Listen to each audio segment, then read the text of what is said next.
and welcome to Smiling Souls. This is Stephanie Keenan Ray and Wendy Tadiucci. How are you doing today? Hey, good. How about you? Pretty good. Yeah. Excellent. Yeah, it's a good day. And yeah, just It's a feeling good day to have a good day. it's a good day to have a good day. Exactly. Yep. And our guest, Julie, you mentioned having your ducks in a row. This is hilarious because we've got 6 families of geese on just right outside the window. And so here's Oh, I love watching ducks and ducklings. It's so cute. there's some in the pond, there's some gathering. Yeah, so that's my entertainment for today. Nice. She has her ducks somewhat in a row. Those are not they are kind of they're my geese. They're your geese. You know, it's funny because we say things like that all the time, but there's a reason. Like when you see them, they literally are in a row. It's like those little ducklings know that's, you know? Yeah. Mm-hmm. Yesterday's lesson. Oh, plane. Sorry. Oh. And I will say that it happens in other animals too, because my husband and one of our cats, Charlie, when I brought him home about 2 weeks old, almost got divorced over it because we already had 2 cats in an apartment we weren't supposed to have any cats in. Oh no. But he was found alone in my parents' backyard and the mama cat never came back. Oh. And so of course I had to take care of him. It was my responsibility. I brought him home and then I had to go away for a weekend for work and I come back and Charlie has followed him around like a little duckling for the last 16 years. Mm-hmm. Oh, that is precious. Oh my gosh. And he has a different voice with my husband than he does with me. They'll just have full conversations. So funny. Oh, well, yeah, of course you have to. I absolutely love that. You have to have conversations. So yesterday's lesson for the babies, I call it bottoms up. So the geese will do a handstand basically to get whatever is underneath the water, right? So they were teaching the little ones yesterday, and the little ones would whoop, okay, I'm done. I don't want to do that again. I love that. So funny. I have a friend who lives in Canada. And she lives on a small farm and has a menagerie of animals: donkeys, horses, dogs, cats, chickens, all the things. Mm-hmm. And I don't remember if it was a rehab place. She used to be a dog trainer, so she's very into the animals. And someone found 2 baby raccoons whose mom had died and the other babies didn't make it. So she kind of took them in, just to have them in her area and then one of the other ones didn't make it, but one did. And now he's thriving. And she keeps showing videos of this little baby raccoon just adventuring around, ended up on top of their donkey at one point. They have a blind dog. And so the blind dog doesn't know it's a raccoon. He just thinks it's a puppy. And so he's become very protective of the raccoon. And I mean, she's literally Snow White. She's an incredible person, but I just love watching it because it's like people, we need to get out of our own way and be like them. Just tune into the instincts and other. Yes. I fell down the rabbit hole of the raccoons of Instagram and the hedgehogs of Instagram, but the raccoons I freaking love them. They're so cute. They're so cute. Smart. Very cute. I joke they that our cat was she had been kind of a stray. Like she was born in the woods of Louisiana. And then someone found the mom and the kittens and brought them to a farm. Yeah. And then we got her through an agency that brings the animals north because we have a tendency to treat the animals a little bit better than, down south. And so they were rehabbing mom. And the kittens, they were with their mom, actually. She was with her mom till she was probably about 5 months old when we got her. Mm-hmm. So that was pretty cool. But when she's brown and black and, whatever. And but she has an element to her that is so raccoon-like. Like she's a little heftier, a little lower to the ground. And she kind of scoots, like when she scoots down the hallway, she scoots like a raccoon. And So I joke that she doesn't have a weight problem. She's just part raccoon. And she's a Southern girl.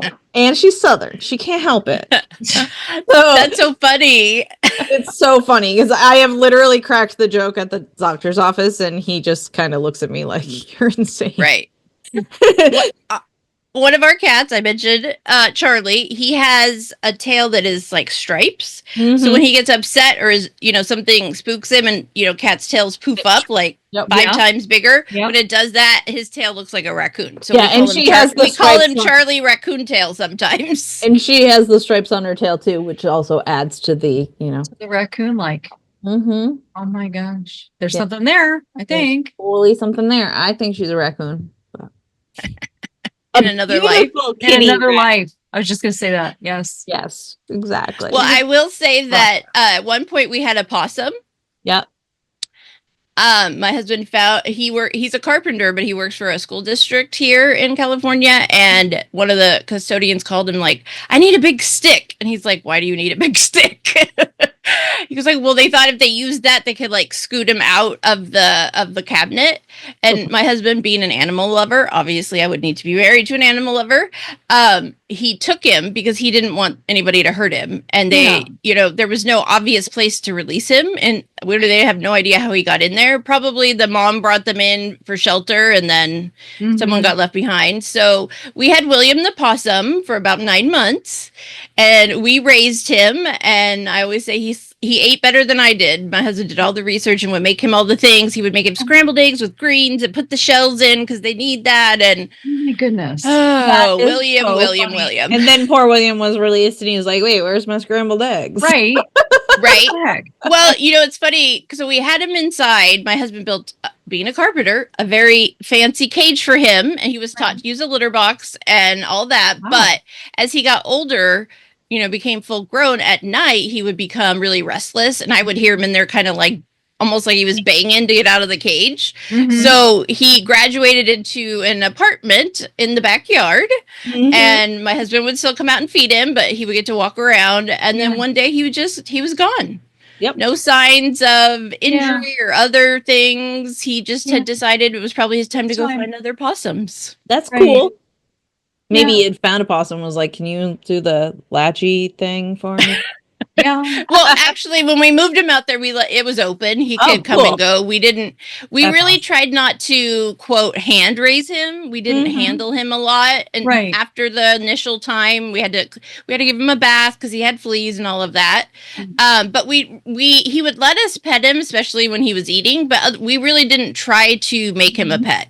Yeah. We were just trying to help. And possums naturally live only 2 or 3 years. Yeah. So, we spent a big part of his life with him. And obviously, as an animal, he was going out to find what he needed. So, right. That's so cool. I love that. That is very cool. Oh, my goodness. We already love you. All right. So, should we do oracle cards? Yes. And Julie, you want me to pull yours. So, what I'm going to do is I'm going to shuffle and you tell me.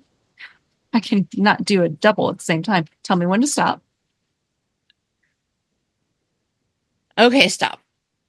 This one or the bottom? The bottom. Ooh. Consider others. See from your kind heart. Oh, hang on. There's more to the story. So this is page 22. Whoops. This is the card stuff that I drew for the speaking gig that I had with a group of women earlier this week. And like everybody's jaw dropped when that card was pulled. I'm like, I didn't pull it. Yeah. The universe did. And it was on point. So 22. Consider others. Being thoughtful and considerate helps you identify with others. Caring for someone other than yourself moves you into a life filled with love, kindness, and fondness. It may seem easier to focus on your own needs, but it is far more rewarding to consider those in your life or community. Being mindful of others may entail listening and giving support, allowing someone to go before you in a long line, or donating time or unused items to those in need. Raise your awareness of how individuals are coping with their given circumstances. You may enjoy becoming more involved in your community. When you choose to be more caring, you will naturally become more sensitive and know when someone is upset or feeling a little blue. You may be just the ray of sunshine they need. When you find positive ways to support others, you add value to your life, feel more connected, and create healthy ways of sharing with others. I feel like you're already doing that, Julie, just knowing a little bit about you. And so this talks about this card. I feel like this needs an explanation. The men in this image touched foreheads in a greeting thought to have originated in the Polynesian islands. It's done in Hawaii and also in the Maori culture of New Zealand, where it is called the hungi. Two individuals press their foreheads together or may touch their noses to one another. Ha, the breath of life, is exchanged in the hungi. Sharing breath is symbolic of joining energy to create a connection or unity. As a greeting, the hungi diminishes the separation of being a visitor from outside the community. It signifies a shift to include someone as part of the community or land. The touching of the third eye is a way of acknowledging an individual's divinity. The ritual of sharing breath is a gift from the gods. The Maori culture tells us how God molded the shape of a woman from the earth. He held this creation and blew his breath into her nose. Immediately, the woman sneezed and began to breathe on her own. She was the first woman of creation. So that's what they're doing, touching foreheads in a traditional greeting. Love that. So, Julie, that's your card. My son used to always do that to me when he was very little. We would Touch always your forehead. Touch foreheads. we would touch foreheads. Yeah. That's that third eye thing. Yeah. He subconsciously knows that because your son is magic. He is. It's funny because as you were reading it, and I don't want to say this like touting myself, but I felt like you were describing me in a lot of ways. Yeah. Is that Yeah, weird? I'm like, she's already kind. She already knows this. What's Right. I think, but I think I know part of what the reasoning is that I sometimes have to remember to be nice to people who are around me all the time and are my family, and I may not be as nice to them as others. They're all same.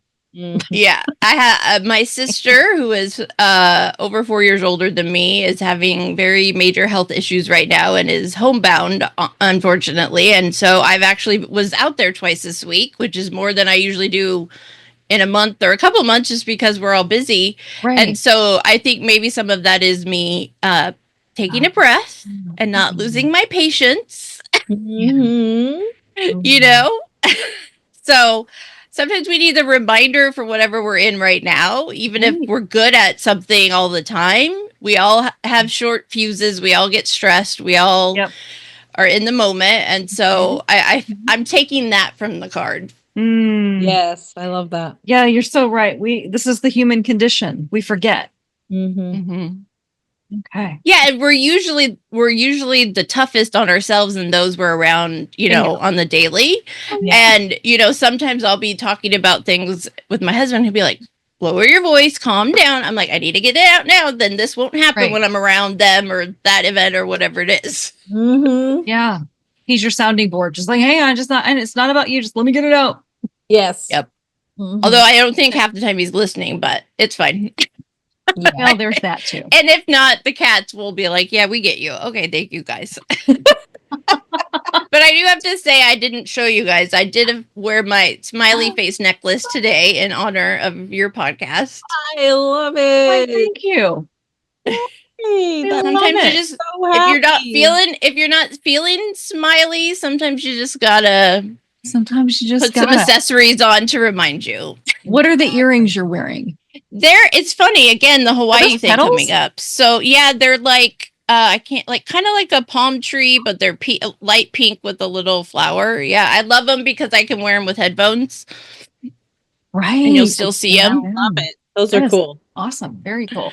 All right. So we've done Julie's card stuff. You want to read yours? Yes. I got this from my Archangels. Counselor. Beautiful. And it's Archangel Azrael. You are a natural counselor, and many people benefit from your guidance and reassurance. Your life's purpose involves counseling people in ways that uplift, motivate, comfort, heal, and inspire. you're a true spiritual counselor, and people find you to be a trustworthy confidant. Expand your counseling work to the next level because you're about to help a greater number of people. Call upon me for guidance and support. Working with Archangel Azrael. His name means who God helps, and he helps those who are helpers. He's particularly interested in helping counselors who work with the grieving or dying. Ask Azrael to guide your words and actions during counseling sessions, and he'll help you remain patient and compassionate. He can also help you enter the counseling profession and guide you towards schooling, internships, and a wonderful counseling practice. Huh. And yeah, and I just had to look up at you in the middle of that because, we were just basically discussing some stuff about this sort of thing. So Yeah. pretty on point. Pretty dang on point. Well, I'm going to go with the card deck that my angels said. This is in your highest and best in the card. I chose Archangel Metatron. Heaven to Earth. Your current situation is in alignment with your mission on Earth. Metatron means the throne next to God. He's said to be one of the youngest of the archangels alongside his twin brother, Sandalphon, who is the DJ of heaven, by the way. Texts support the idea that he once lived upon earth as Enoch, who was a prophet and the great-grandfather of Noah. As an angel, Metatron is guiding this age. This powerful archangel governs the sacred sciences, helps us understand the interconnectedness of all things, and is supporting us as we enter an age of awareness and growth. So when Metatron comes to you, it's because you are part of a powerful shift that is unfolding on the earth during your lifetime. So proceed, keep going, don't give up. There is a sacred bridge of light between heaven and earth, and the bridge is you. Your life hasn't happened by chance or accident. You have been chosen. The divine has recruited you to fulfill a great mission that will bring healing and change to planet Earth. You might feel you're on a roller coaster and be unsure if you should continue or not, but there's a karmic alignment occurring. And therefore, what you are facing and pushing through now is absolutely in alignment with your mission. Energetically, there is a cleanup process unfolding. Cleanup, aisle one. So it might feel a bit messy or overwhelming, but trust that you are on the right path and your angel team is supporting you and your mission. Yeah, that hit. That hit. Anyway. Yeah. So, universe is always conspiring on our behalf and choosing the cards that we are meant to hear and take in. So, are you a sugar junkie or carb addict who is sick and tired of being sick and tired? Do you feel sluggish at certain times during the day? How about your clothes? Have they become a little snug? Are you an emotional eater? So you understand that you need to eat healthier, but you might not know where to start or what healthy food even means. It's all a bit overwhelming. Well, never fear. Coach Ingrid is here. She will teach you how to kick the sugar cravings, lose weight, and have the energy to do the activities you love. She will work with you on achieving your goals, one step and one bite at a time. Now, it is my and our great honor to introduce to you Dr. Julie Marty-Pearson. She is a dynamic podcaster, speaker, coach, advocate, and passionate storyteller, empowering women to share their stories through podcasting. She hosts 2 podcasts, The Story of My Pet, which highlights inspiring tales of pets while advocating for animal rescue, fostering, and adoption. I love that. I'm going to check that out. And the second podcast, Podcast Your Story, which focuses on inspiring stories from women podcasters and guests about how they amplify their voices and grow their businesses through podcasting. Julie also created the Women's Podcaster Party networking community. That sounds like a lot of fun. To further support women and non-binary podcasters, guests, and speakers. So it is our pleasure and honor to introduce to Smiling Souls, Dr. Julie Marty-Pearson. Welcome. Thank you so much. Yeah. You know, what I love about being a guest is you kind of get to hear stuff about yourself, you forget, like, yeah, I did that, or I'm doing that, right? And I think as women, we're not good at celebrating ourselves.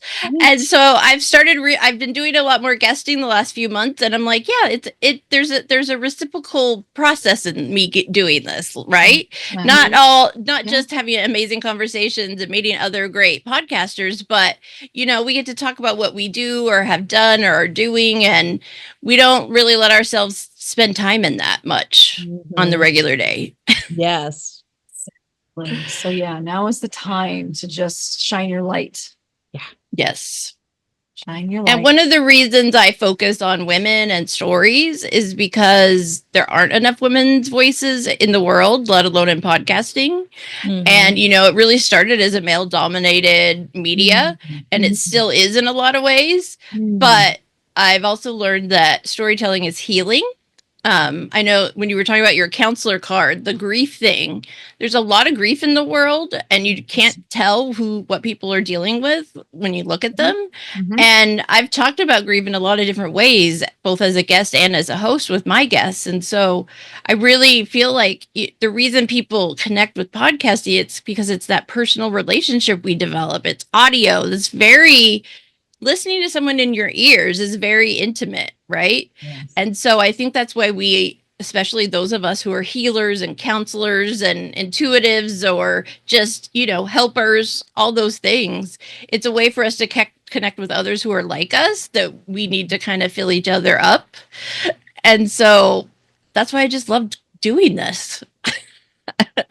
Yes. And that's why we, like, Steph, do you want to share the story of how Smiling Souls came about? And we've got a milestone. Yeah, actually we are right about, I think it was exactly a year ago that we had a phone call. We had collaborated on a couple classes and things before, and we both were struggling hardcore about a year ago, both ready to ditch our businesses. We were like, what the hell? We're gonna retire. We were just like completely stressed out. Right. And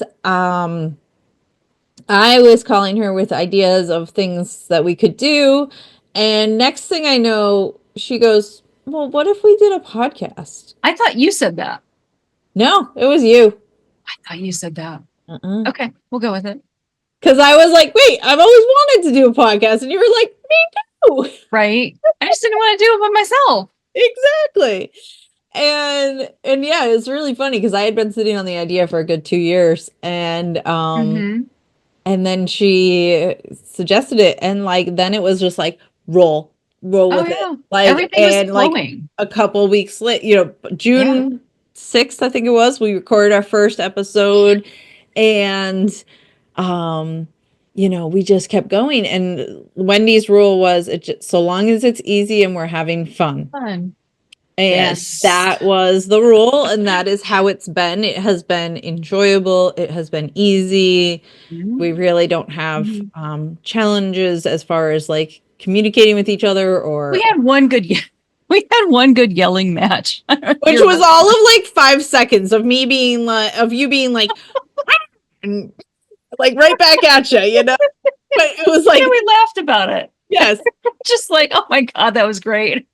It was so ridiculous. But yeah, it's been an adventure, and but it totally came out of that. Yep. We were struggling. We were both struggling, and we needed a little help from a friend. Yes. And one of the things I love about podcasting is the community it creates. You and the guests, you and the host you guest with, but also finding the community within podcasting. And I say it all the time, if I hadn't found the right communities, I wouldn't still be doing it. I probably would have given up on my business years ago, let alone pivot to podcasting. So, and I was just speaking to someone, I don't know a lot of people. I know a lot of podcasters. I don't know a lot that are co-hosted podcasts.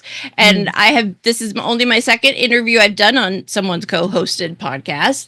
And so I was talking to my other friends who co-host, saying, you guys should come to my podcaster party and talk about co-hosting and why and how it works, because a lot of people are struggling. Women in business think we have to do all the things. And a lot of people want to do a podcast, but it's really hard to do it without someone there, right? Either guiding you, which is what I do as a coach, or accountability. We all need accountability buddies, right? In our business, in our health, in our family struggles, we all need those people that we can go to no matter what.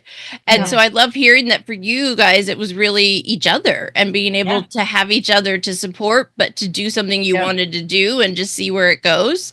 And I always say too that I've never met a woman who is a podcaster who her life hasn't been changed in some way since she started podcasting. Oh my gosh. Yeah, exactly. Yeah. Just hearing our guests. Yes. That's been, wow, mindset shifting, all the things. Right. Because as women in our culture and society, we're taught to be seen and not heard. We're often taught our feelings or thoughts are not valid.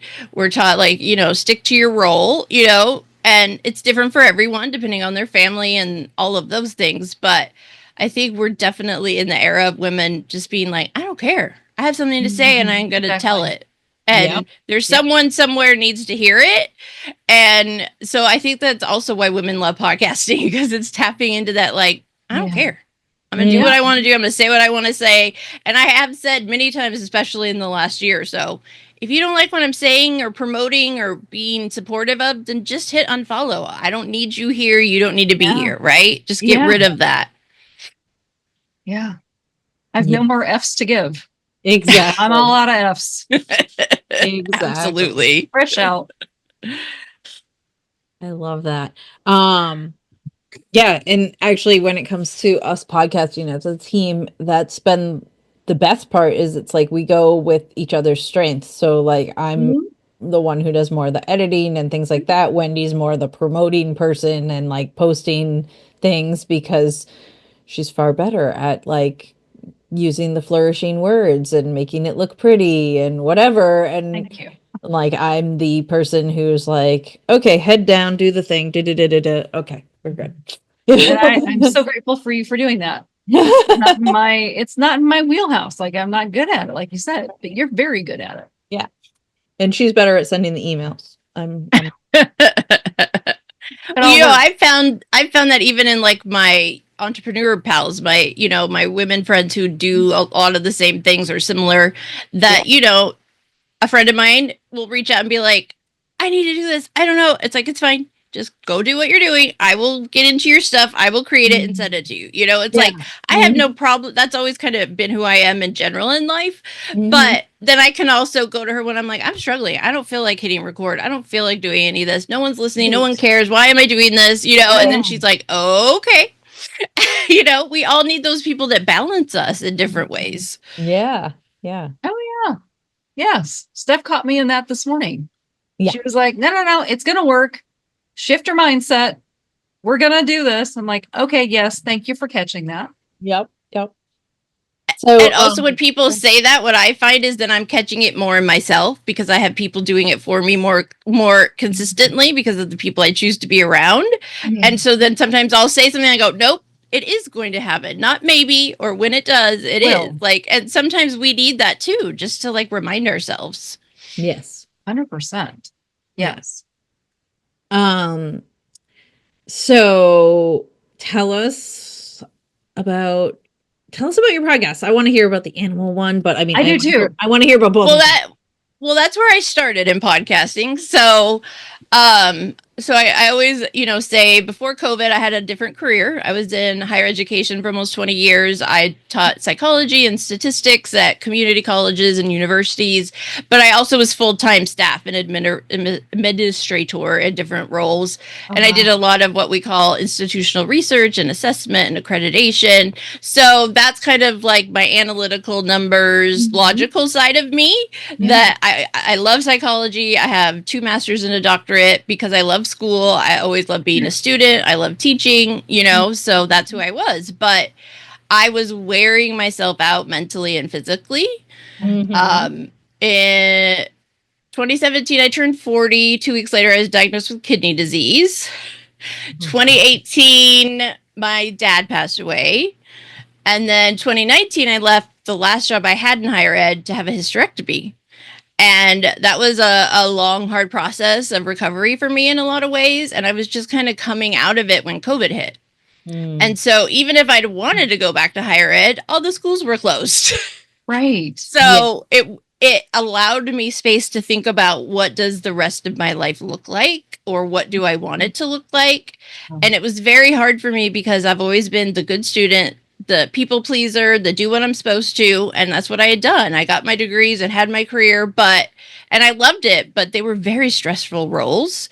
And I commuted. Some of my jobs were 2 hours away, 5 hours away. I would be gone during the week, come home on the weekend. I lived out of a suitcase and I was exhausted. Yeah. So, I'm like, one of the classes we have in my doctoral program is on coaching. It was more like executive coaching, like in corporations and businesses, but how to be a coach, how to help people. So I'd always wanted to do that in a different way. And so I said, okay, I'll just start my business and see what happens. So I was doing that career coaching. And then of course we take all the classes because we have to learn all the things. And I took a podcasting class. And so for 6 months, I worked on starting a podcast about career coaching, and it never started because I realized that I wasn't excited about it. I didn't love it. I didn't think, I get to wake up and talk about resumes, right? Like some people like it. That's great. Not me. So I pushed that aside and said, I'm just going to start it for fun and see what happens. So one of the things I've always loved since I was a little girl, I would say when I was 5, I wanted to either be an accountant or a veterinarian. So those are kind of my two sides. Yeah. So I said, I'll get on Zoom with friends, talk about pets. And so that's where the story of my pet started. The first few episodes I didn't even edit. I just put it out. People started listening slowly. Then people started reaching out saying, hey, I want to be on your podcast. I'm like, what? Really? And so it's been this evolution of me trying it. Do I like it? What do I like about it? Do people care? And I've always been an animal advocate, but I realized through this podcast, I know a very small amount of the whole world of animal welfare and rescue. And then I realized that me as an animal lover didn't know it, then that means a lot of other people don't know it too. Right. So that shifted my focus of trying to do more of interviewing people who work in shelters, who work in rescues, who run rescues, who volunteer, who foster, because I realized the stories is what's going to change people's mind about why you shouldn't breed, why you shouldn't buy, why you need to foster, and all the things. So that's really been that evolution. For me, and it's also connected me as a woman. I'm 47. I have no human kids. We only have had fur kids, some hard shells. We have tortoises too. And I always felt very alone because I didn't have a lot of women in my life like me, know, and when your friends start having kids and you're not, there's definitely a shift. And so through the podcast, I started meeting amazing women in their 40s and 50s who didn't have kids, who loved their animals, and that love and that bond had created something in them to start a nonprofit or, foster or whatever it is. So for me, it was tapping into that community that I'd never had, but also the wider animal lover community. And my podcast changed my life in a lot of ways. But I also practice what I preach. I started volunteering at my shelter. I fostered kittens. I worked at the shelter part-time for a while. I went and visited one of our local rescues. I'm not going to tell people to do it and not do it myself. But it was also hard to do all of that and to start my business and keep it going. So I decided I will do it when I can. But the podcast is my way of contributing and giving the voice to those animals that none of them can tell their story, but we have to, so that we can change people's mind and try and save more of them, because the overpopulation crisis is very overwhelming when you start talking about it, but it really is about the people and the animals and that bond and how important animals are in our life. They always have been with me. So it's like that two sides of the stories and the power of those connections, but it's also the stories that are going to help inform and educate people on something they wouldn't have known otherwise. Wow. That is quite a journey that has brought you here. Yep. That's incredible. Right? You never know where you're going to end up. You just never know where you're going to end up. Do you feel like you're where you're supposed to be? Yes, I do. Absolutely. And I have a few friends that I've known like before this part of my life and have told me at different points, like wow, you're really like just being you. Like you're really showing more of yourself. And I'm a reserved person. I'm an introvert. I can turn it on when I need to, but Right. I have to take time to get warmed up to people and open up. And Mhm. so a lot of people didn't see that before. And in higher ed, we have dress codes and we have to act a certain way. And Yeah. we present, and I was a speaker and a presenter, but it was all about knowledge base and data and things like that. It wasn't about me talking about myself. And Right. so that has been a big part of my evolution in podcasting is Mhm. becoming more comfortable, but also confident in talking about my experience or my, journey or whatever it is, because I could talk about it in a different persona, but it's different when it's really just about you and your personal life. So that's sure. where podcasting has really helped me a lot. Wow. Yeah, just being that authentic, not transformative, transparent. I knew I was going to get that word Yes. eventually. Self. And that shines through with you, Julie, for sure. Thank you. Of course. And the wall of animals behind me and the earrings, like, yeah, I couldn't have shown up like this to my old jobs. Yeah. Right. And I think there's power in that. I think a lot of us went through that in COVID. Like, is this it? Like, if we could have died and we did it, what is our life we want it to be? But I also realized that for women, as we get older, that's where the confidence comes. And, women, every woman I know in her 40s and 50s and above is different than they were at 20 because they've had to learn how to be themselves. We don't do it as easily as guys do. No, but I think we do it better. Right. But what I've also learned is we do have personas. Like I'm a different Julie at home with my husband than I am, with my mom and my sister and my family. And then I had a persona in my work life, right? And I had a persona in I would love animals, but those didn't always cross over. Oh, so that's kind of what my friend in my 20s, I thought it was hilarious. My friend literally I blew her mind because I would have parties sometimes at the house that I lived in at the time, and I was one of those people. She was like George Costanza. You can't let the worlds collide. And she was like, I cannot believe you're bringing people from school and people from home and people from work and putting them together. You're letting the worlds collide. And I was like, okay, George, it'll be okay. It'll be okay. I totally get it. Very compartmentalized, and she's right. Like, yeah, that was, yeah. Well, and I even had to be on another level because the last 3 of the 4 last big jobs I had were not here where I live in Bakersfield. Mm-hmm. So I live in Bakersfield, California. For 2 years, I worked at a private Jewish university in Los Angeles. Mm-hmm. So I lived in the graduate housing on campus during the week and came home on the weekends. Gotcha. So, my people at home didn't mix with them. And then I was in Fresno area for a couple years. I even went to the Bay Area. So it's almost like I had to compartmentalize because I was literally in a different city, let alone people who were work people and people who were non-work people. So I think that I've realized that now I can look back and realize, God, that was exhausting. Like, where am I today? Who am I being today? Yeah, that's so funny. Yeah, I think there's a tendency, like I've always kind of been that kid that I just went to my own rhythm always. Didn't necessarily make friends easily, but probably because I went to my own rhythm. But but it is weird because then as life progresses, you suddenly start putting up shields and guarding yourself in different ways.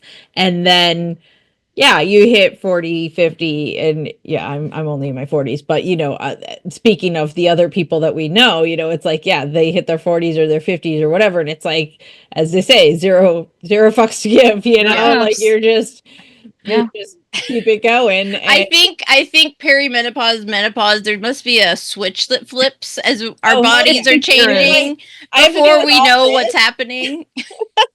I have to deal with all this. And you want me to keep up appearances? Are you kidding? Right. Yep. Nope. Not going to happen. Yeah. So it's just interesting because it is, and it's amazing to watch the people that you knew were like so tightly wound, just be like, no, so this is who I really am, you know? Yep. That is probably And it's funny because that goes into the card you guys pulled for me because, I was always the people pleaser. I was the youngest child, but I was the quiet one. And I'm sure my sister won't hear this, but she's not the not quiet one. She's very extroverted, very over emotional, very reactive. So I taught myself to be quieter, to be good because they've got enough to deal with over there. I need to be. And so then I internalized my feelings instead of talking about them. And that has been a journey too. But, I hear you. it's so one of the reasons I got that card and referenced my sisters because I put up with a lot for a long time and I don't put up with it anymore with her. I have had to learn to protect myself. And I'm like, I'm not trying to be mean, but you're not going to talk to me that way and you're not going to push me around. And she, because she's lost a lot of control in being able to move her body, her control, which was already bad, is just like amplified. And when you're in her presence, it's like, do that. It's like, nope. I have eyes. I can find it. I don't need you to direct me and go, no, left. Like, no, we don't need that energy. And so that's powerful. She's someone I have to learn to be nicer to. But I'm also the one that says to my mom, no, you're not doing that. She's not running your life just because she needs you all the time. So I've always been that balance person, but I've learned that I have to balance for myself. Otherwise, everybody else is using me up.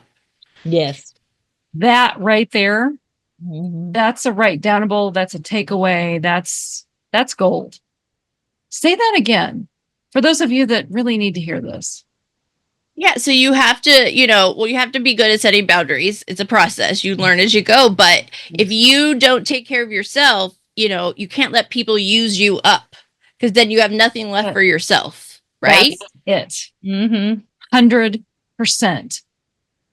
And I would imagine, Julie, that was a long lesson to learn. And I speak from, yes. Yeah, right. You mentioned like internalizing a lot of your feelings. I did that too. And then I reached 45, 47, whatever. And I was like, oh, okay, that's what I was doing. And it all comes up. Yep. Well, I'm 47. So yes, I would say around 40 is when, I knew when I left the house, and I always say, me and my sister, you'll know why I went into psychology. Not trying to be mean, but I've always been a people person, an intuitive, responsive person, but I didn't understand how things affected me as well as other people. So yeah, it's a process. And I think sometimes we're so stuck in the doing and the achieving and the being and doing all the things, and you just get to a point where you're like, I'm exhausted and I don't feel doing that anymore. But yeah, I think 40 was kind of a point where my body was physically exhausted, and that's when my mind had to catch up and be like, nope, I have to say no. I can't do everything.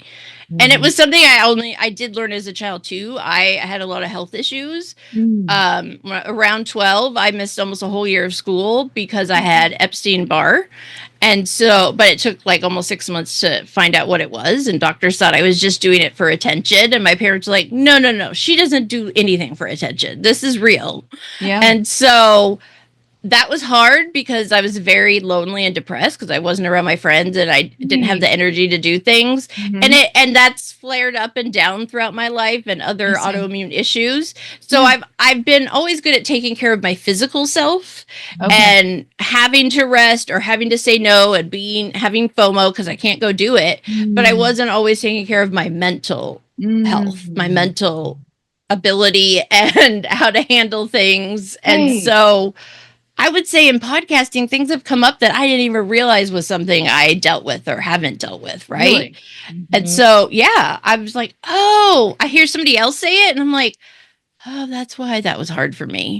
Like, we don't give ourselves grace. We're like, oh, I am so sorry what you're going through. And they're like, well, you're doing it too. And I'm like, oh, no, I'm fine. It's like, that's not right. Oh my gosh. Yeah. All the years we say, I got it. I'm fine. And then one day you're not. Yeah. Yep. Absolutely. Yeah. Yeah. The 40s and 50s, I think, are magical times for women. Oh, yeah. I think we really grow in our ownership of our bodies and who we are and who we want to be. Mm-hmm. And, and we also, I think maybe part of it is we've gotten tired of all the things that Yep. men have said to us or expect from us. Yep. And we're just like, you know what? Go away. Like, talk to you. And I think it's also we kind of grow into who we are in terms of our family and our community. Right. And for me, there was a struggle. People talk about it very frankly, but I don't have human kids. But that was not just like we always knew that, or one day we decided it. A lot of things contributed to that for my husband and I, about whether it made sense, whether we should try. Doctors told me, we're not telling you not to have kids, but we don't really know what your body would do. You could be better after, or you could be worse.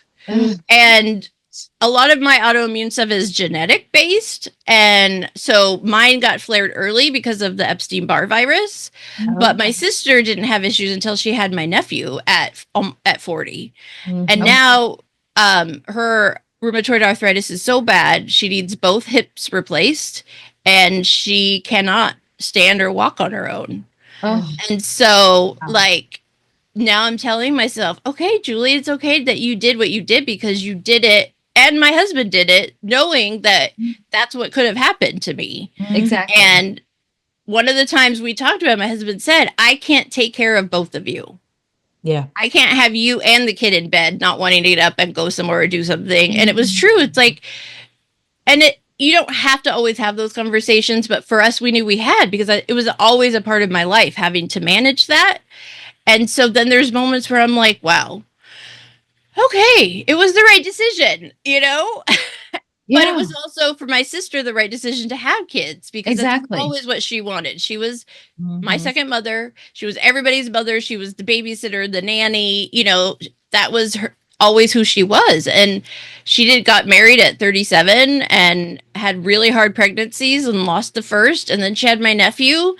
And, I think her will to still be going at all is him, and is getting him through his life and growing up, and partly not wanting anyone else to do that for her. Got it. But yeah, so I mean, I always say it sounds silly when I say podcasting changed my life, but I think it just opened up so much more of my life that I wasn't accessing or aware of or realized I had processed. So that's really what I love. And then connecting with other women, because when I share a story, someone else shares a story of something else, and they're like, oh, you get it. We need that feeling of we're not alone and we're not crazy. 100%. Every woman over 40 should start their own podcast. Even if you never publish it, or you have it as private for just your friends. There's so much power in it. And that's what I love. And I feel like every week I have a new podcast idea. I just want to create more around different topics. That is glorious. Glorious. So Stephanie, what else should we talk about? Well, clearly you're an animal rescuer, lover, all the things. Do you want to share us some of your fun animal stories? And tell me about the wall of art of animals behind you, because I freaking love it. As you're talking, I'm checking out different ones. I'm like, oh, well, let me see if will let me zoom out so you can see a little more of it. So some are photos, these are actual photos I created, and some are just images I've seen that remind me of an animal or a feeling.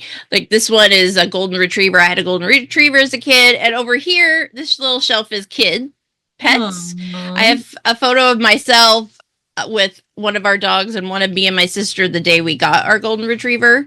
So sometimes it's just the memories, and I'll be talking with someone on a podcast and I'll be like, yeah, see this, see that. It's kind of like an interactive, but it's also and if you can't tell, this little one here is it's a possum in a suit. So sometimes I just get them because there's a meaning other than that. And this horse, I've never had a horse, but my dad loved horses. When I saw that, I'm like, oh, I love that. So it's what I found with my pet podcast, it's like we're telling these stories, but it's our family stories, it's our stories, it's our legacy in a way. Mhm. And I realized how much of a part of my life and learning and growing as animals. So, oh gosh, fun animal stories.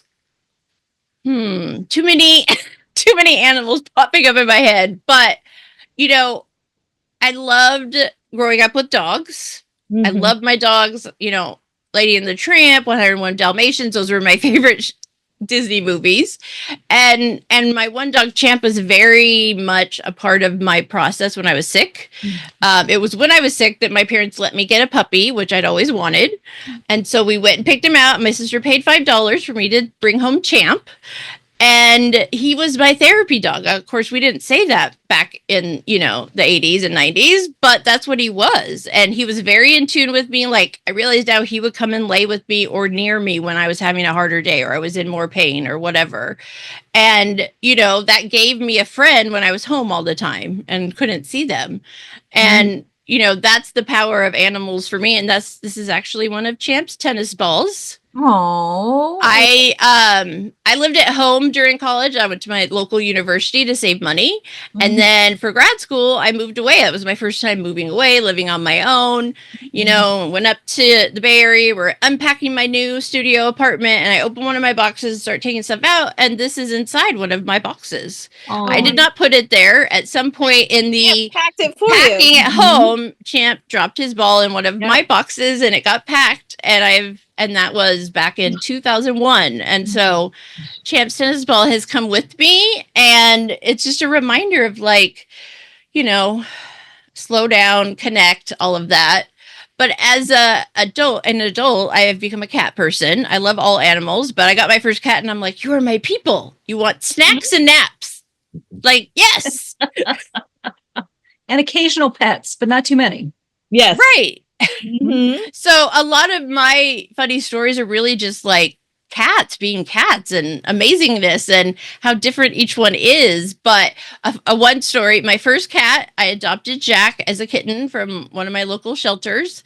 And he was a fluffy, full personality cat.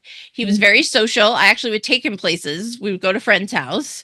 And if people came over to my apartment, he would come out like, oh, good, they're here to see me. Like, he just had that like aura about him.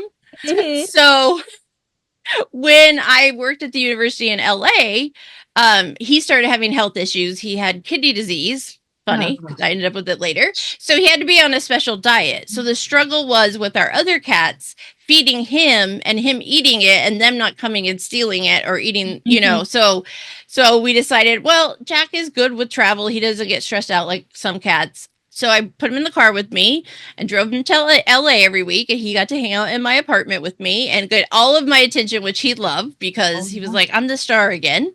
But when we'd be driving, I'd get off to like get a drink or eat or whatever.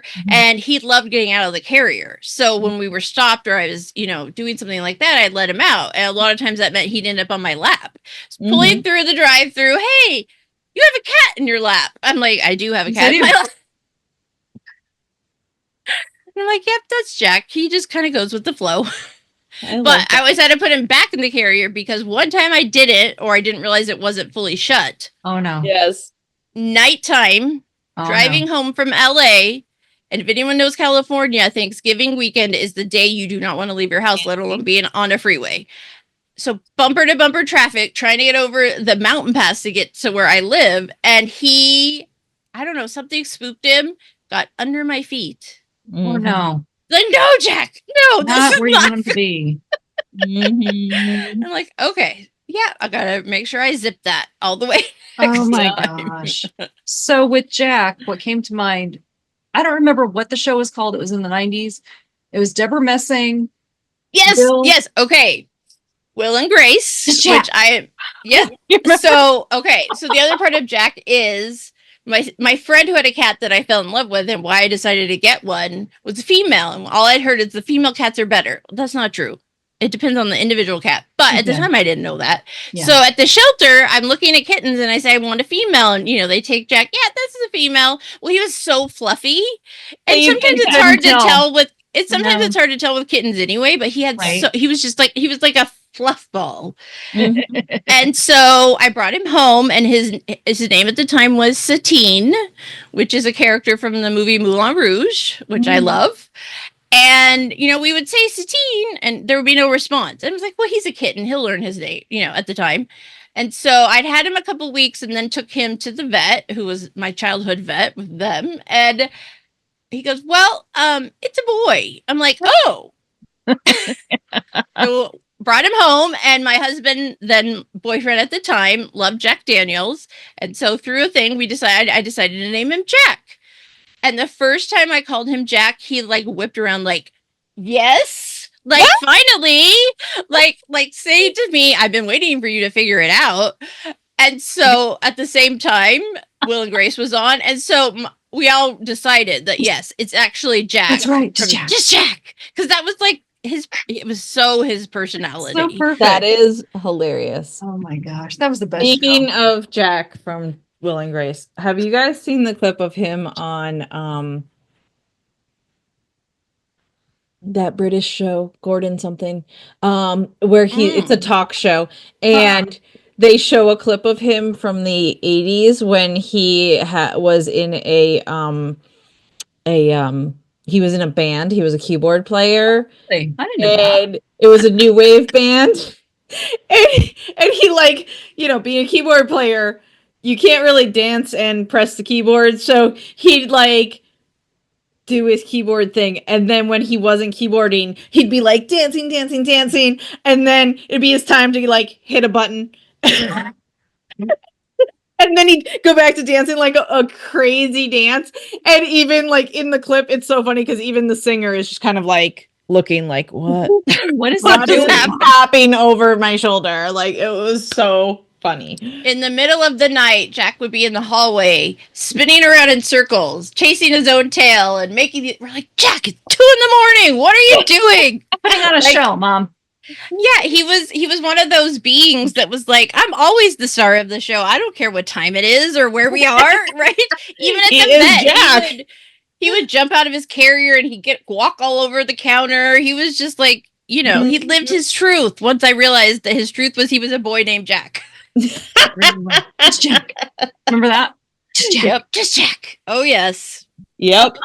Oh my God, I gotta find that show. I gotta watch that again. Oh, that is too fun. You can find it on a lot of places. I'm trying to think. It's NBC, so it might be on Peacock.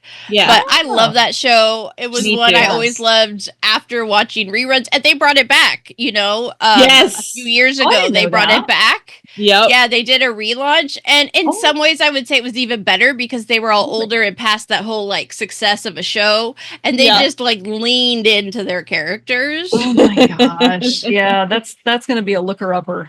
Yep. It's a good slate kind of clearing, like decompressing thing to watch a show like that. I think that's why people love Friends. It's the same thing where it's just fun and light and not too heavy, and you can just kind of wash the day off.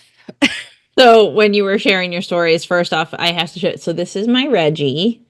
Oh, I had Reggie when I was in high school, and when it was my turn when it was time for me to go to college, I seriously was considering going to Ireland for school, but I couldn't leave him. So I ended up going to Boston, because it was only 45 minutes away. Well, that was too far for him. He got completely stressed out. He chewed his paw like raw. And sometimes when he was frantically chewing his paw, he sometimes chewed the quilt that my mother made for me. And he like chewed a huge hole in the quilt, which then my mother proceeded to fix.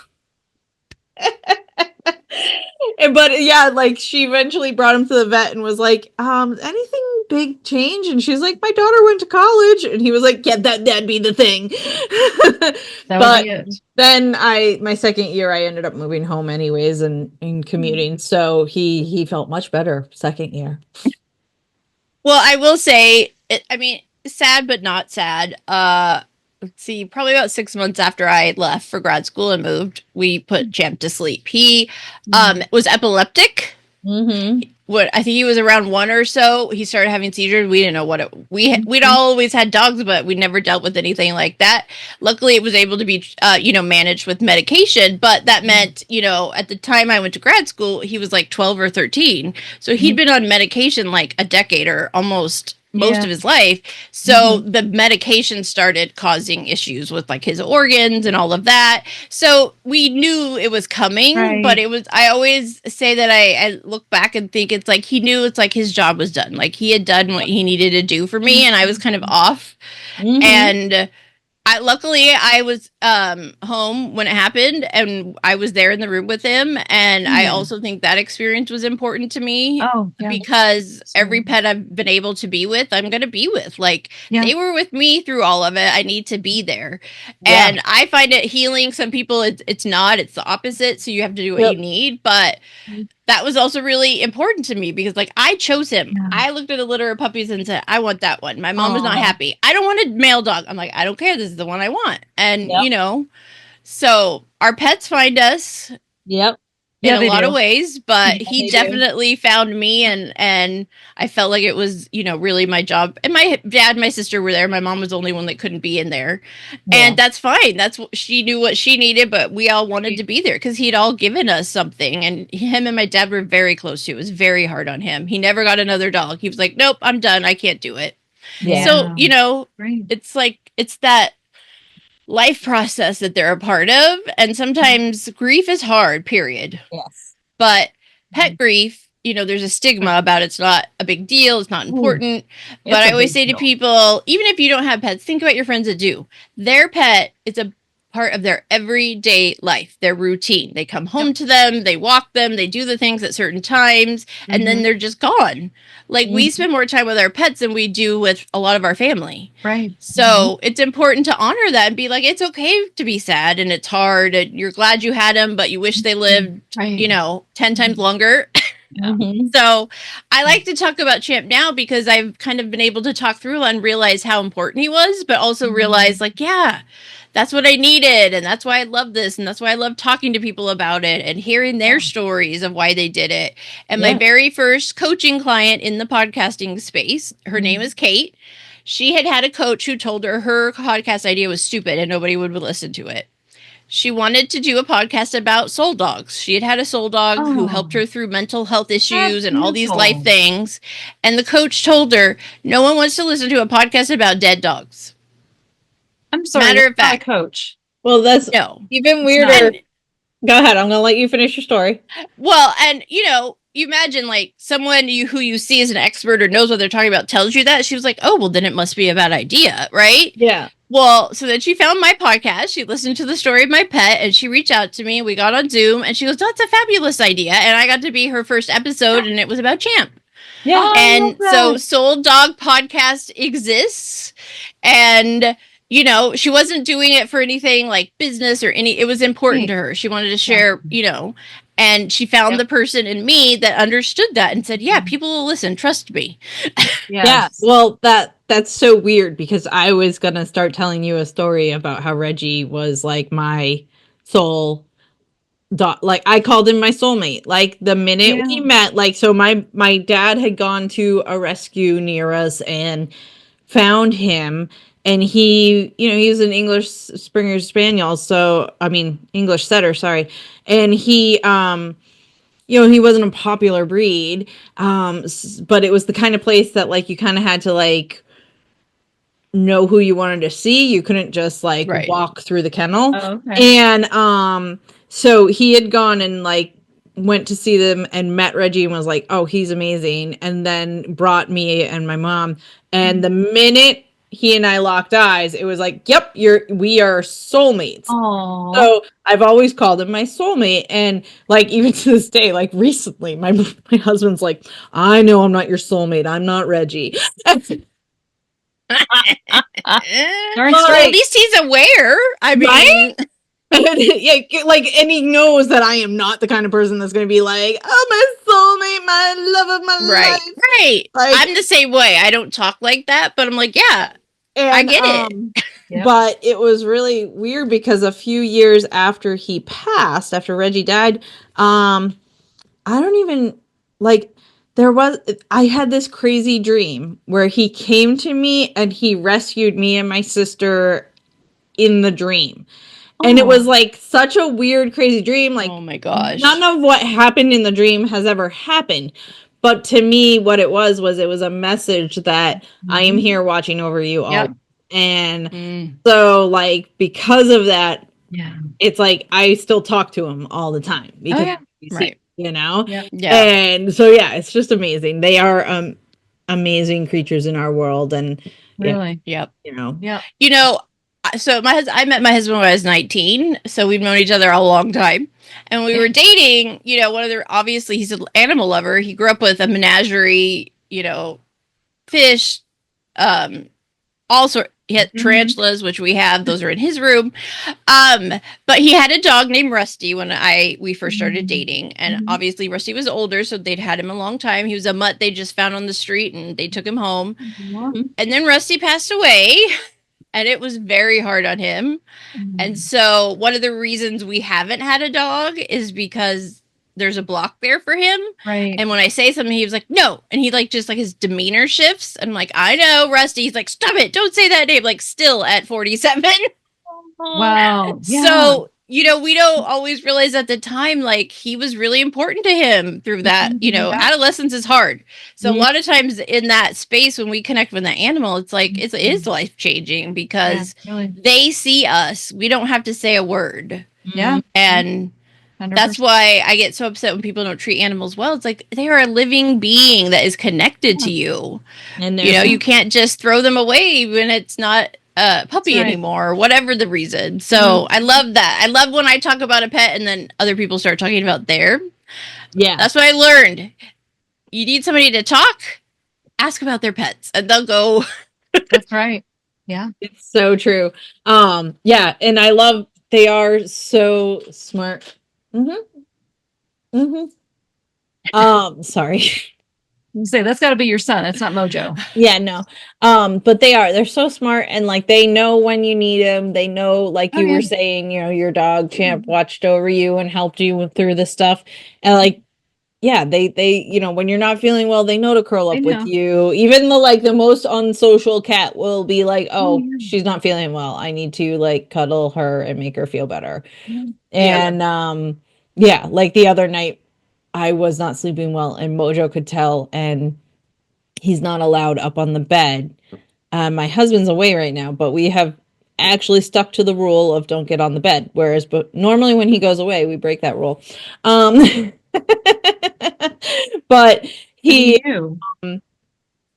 Mojo could tell and he was like crying. Like he was like, you need me, you know, like he just kept like tapping me and touching me and he put both paws up and like leaned his head on me and I was like, and he like kept circling and being like, can I please jump up there?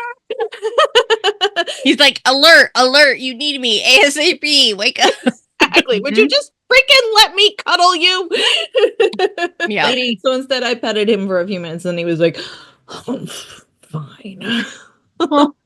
He's adorable. Yeah, there were times Jack was never like he didn't like to sleep on me like some cats do, but especially he would always sleep on the bed near me, but there were times when I knew I wasn't feeling well or having a hard day and he would just put like one paw on my shoulder and he would just sit there. It was like the thing about animals is like we need to watch them and learn from them. That's how we should treat each other.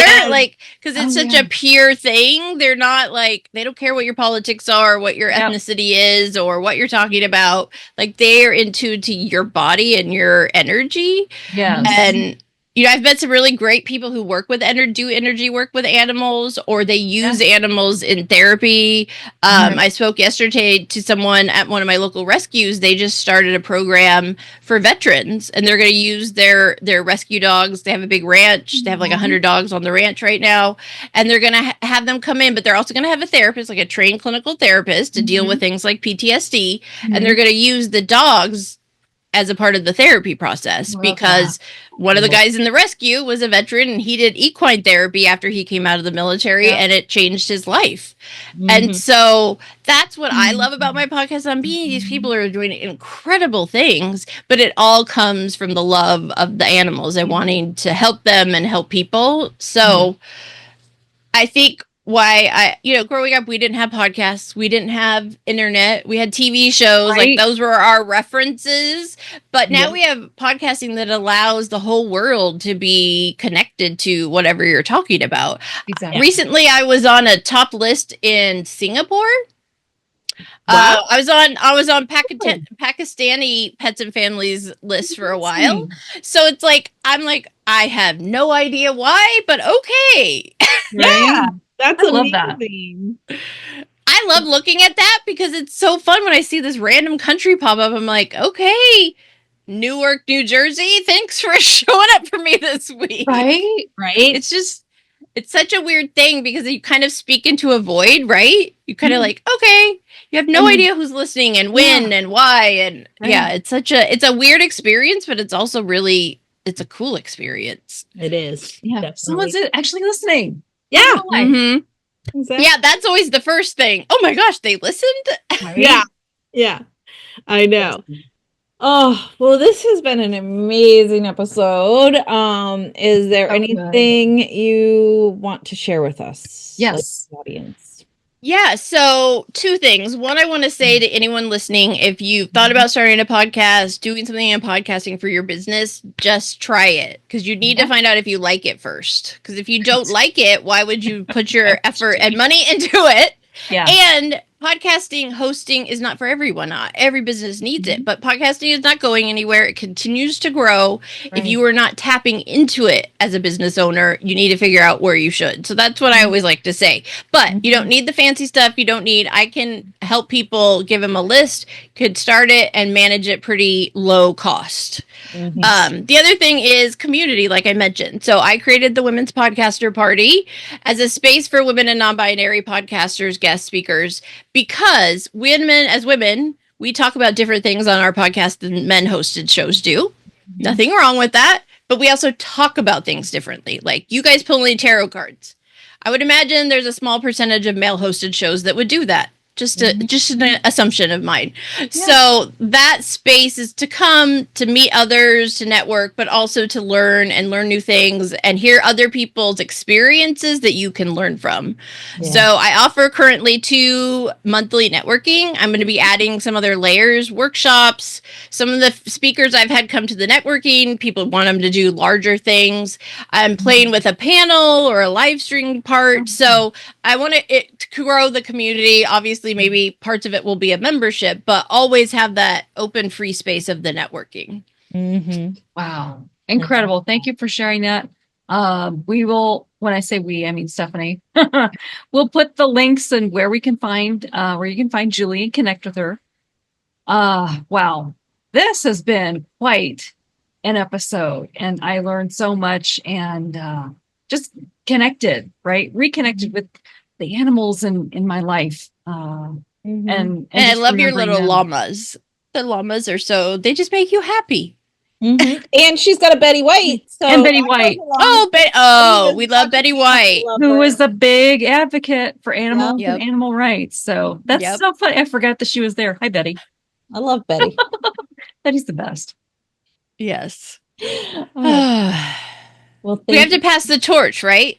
The Betty Whites and Call Her Daddy. If you don't know, it's a very big podcast, very popular pop culture podcast. Now I'm losing her name, Jane Goodall. Yeah. Yes, she was on. I saw an clip of her interview yesterday pop up. I'm like, oh wow, and she was talking about things like about how Jane has chosen to do these things because it's what makes her happy. They were talking about happiness and choosing, and it's like, oh my God, I was lucky enough to hear Jane Goodall speak. She, Mhm. many years ago when I was teaching at my Wow. local community college, she came and was in the gymnasium and people could buy tickets to go. And my mom and I went, and it was just such a like, wow, what a life. But Right. she's just herself and talking about it. And, this huge gymnasium full of people listening to this woman who is just standing there with her monkey stuffed animal. She literally takes it with her everywhere. She sets it on the little podium. And so, yeah, it's like, I guess a part of me realizes that we're losing a lot of those big advocates in the world of animals. And so any way I can create new ones or share Yep. stories of it, we all have to Exactly. kind of do our part. And for me, Yep. my part is Step up. in the animals. Yeah, that's 100%. so awesome. Wow. Well, Julie, thank you for being our guest. This was So amazing. much fun to talk to you both. Yeah. See you next time. Okay. Bye.